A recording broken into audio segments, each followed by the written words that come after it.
To start off, thanks to the brilliant staff team who've worked so hard with Rena, Paula and Sue Brotherhoe to put this programme together today. It is excellent. I'd also like to welcome on behalf of the region and thank our guest plenary speakers and our workshop leaders. It's our privilege that you're here with us today to share with us your experience, skills and knowledge. And ever since the final session of last year's convention, I've been counting down to today, and I don't think I'm the only one. A lot's happened in the last 12 months, most notably our worst fears being confirmed with the election of a majority Tory government on a manifesto of attacking our right to strike, our right to organise and to silence our political voice. Of course, the trade union bill is not the only challenge we face. As we've heard already from Jeremy and Kat, we face a relentless drive to privatisation, public spending being cut back to levels last seen in the 1950s, chronic cuts in real earnings with a public sector pay cap, which started under Gordon Brown, let's not forget, in 2008, and is now set to be in place until 2020, and the demolition of the welfare state.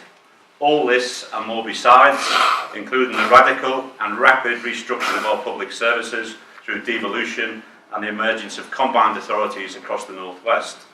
Now, although the latest anti-trade union law and its many facets might not be the only challenge we face, it is undoubtedly in the totality, proposals are an industrial and political hurricane threatening to obliterate the organisational sustainability of unions and the financial viability of the labour market. The main thrust of the attack is on public service trade unionism. More than 3 out of 5 trade unionists in the UK are in the public sector. 3 out of 5. Yet the public sector is only 17% of the overall workforce. That's come down from 22% in the last 5 years. The government's agenda in particular is to outlaw large-scale and protracted national strikes, such as those in recent years about pensions, pay, teacher workloads and so on. It wants to choke up our subscription income by abolishing payroll deductions with subs. What that is about individualising union membership by direct debit, makes it a third party as far as the employer is concerned. It removes what neoliberals would call a rigidity, but in our terms it removes the barrier to the recognition, and it creates a disincentive for union membership, particularly for low-paid workers. And I think Nick's account of this union's survival against all the odds in the first phase of its offensive is inspiration to us all. Now, it's great to be in the mechanics, and a few nights ago I was in here for the official unveiling of the really good Thompson's display boards in the reception. And in the Congress room next door, where the TUC met for the first time in 1868, the agenda for that historic meeting is up. And it's worth taking a look if you've not seen it before.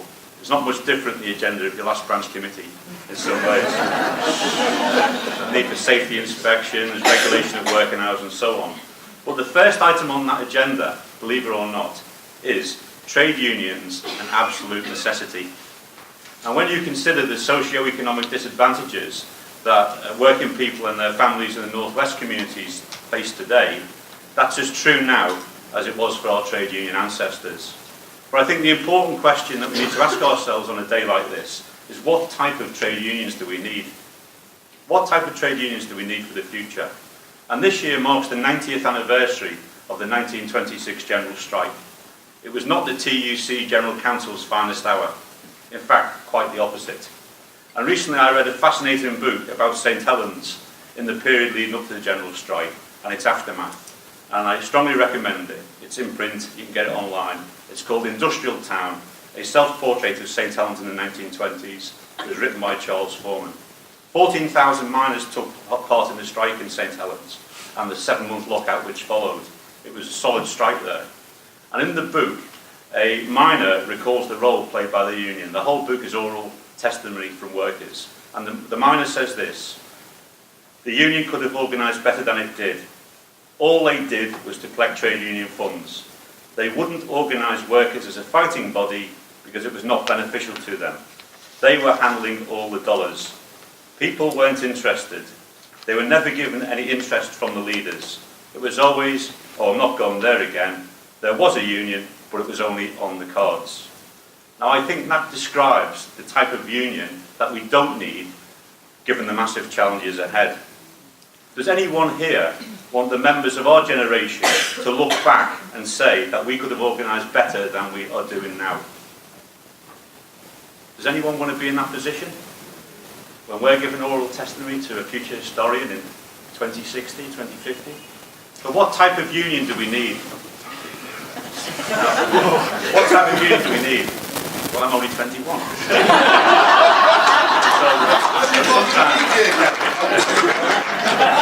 Sometimes buzzwords can be annoying, can't they? Buzzwords, big society, Generation X, stakeholder, that sort of thing. And a term that's got under my skin lately has been powerhouse. Is anyone else here sick and tired of George Osborne spinning his vacuous concept of Northern powerhouse? Yeah, and it's spreading. In the papers yesterday, I read a headline which read, Eastern powerhouse to adopt new powers as devolution deal spreads to rural England. And soon, there'll be more powerhouses in England than there were steam engines during the Industrial Revolution.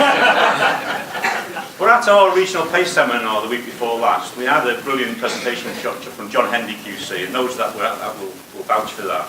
And John quoted a Supreme Court of Canada decision on the right to strike. And it referred to striking as the powerhouse of collective bargaining, which promotes equality in the bargaining process. And I thought that is a powerhouse worthy of the name. We'll have some of that. And I think it's the answer to the question I posed a few minutes ago. The type of union we need is a union powerhouse. Are you up for it? Yes. What would a union powerhouse be like? Well, it would be strong enough to resist employer attacks on jobs, pay conditions, but also to win improvements. Remember that? We would be on the front foot and not the back foot. We would have high membership levels and high densities. Every one of our branches will be a hub of activity on bargaining, campaigning, representation, recruitment and organising.